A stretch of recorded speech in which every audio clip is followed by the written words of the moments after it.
What is recovery like after a prostatectomy? And this includes both robotic assisted and open. Most of my patients, the greatest complaint will be from the urethral catheter, which stays in anywhere from 7 to 10 days following the surgery. Catheter can be quite annoying, particularly at the tip of the penis. And so I recommend that when men shower, they wash carefully, they clean off the tip of the catheter and not let any mucus that adheres to the catheter stay on there. Just wash it off with soap and water. Applying a ointment such as bacitracin or neosporin can be helpful. If the catheter is very painful, you can ask your urologist to give you a little lidocaine ointment, which can alleviate some of the discomfort associated with the catheter.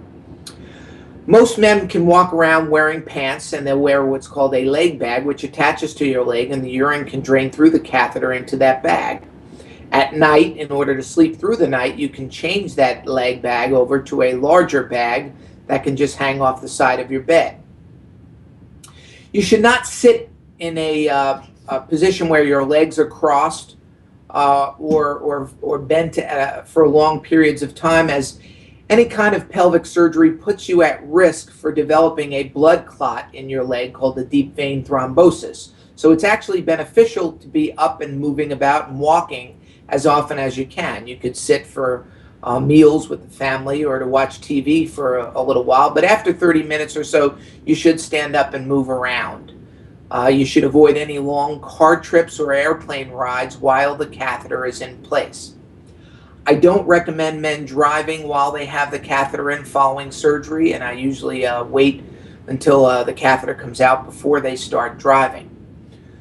The urine in the catheter can be bloody on occasion, and that is normal. Don't get alarmed. The catheter is scratching the surface of the bladder and can give a little blood in the urine, and that's normal.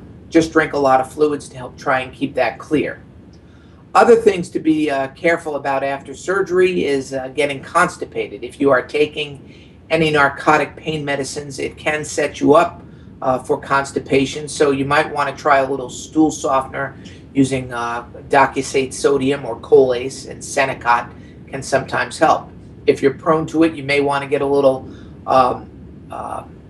Miralax, and you could take a capful once a day just to keep your bowels regular.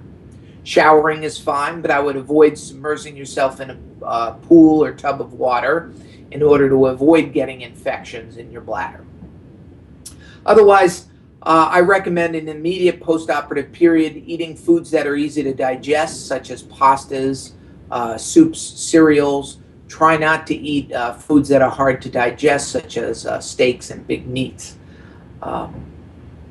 Your surgeon will typically give you some pain medicine if needed, but Tylenol or Advil is usually okay to take. Some prostate cancers are high risk, aggressive, and more likely to spread.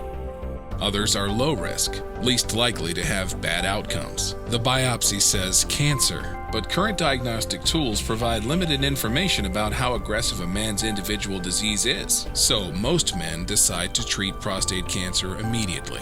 Once treated, many men experience serious long-term side effects, like incontinence and sexual impotence. Immediate treatment isn't always needed, but right now a man can't be sure if his cancer is the kind that is likely to require treatment or if he's okay to wait for now. What if there was a test that could determine how aggressive prostate cancer is? Genomic Health is developing a new test to do just that. By reviewing the underlying biology of the tumor and using genes from multiple biologic pathways, the test can predict the aggressiveness of prostate cancer when diagnosed, allowing a man to make a more informed treatment decision with confidence, taking care of himself with more information and greater peace of mind.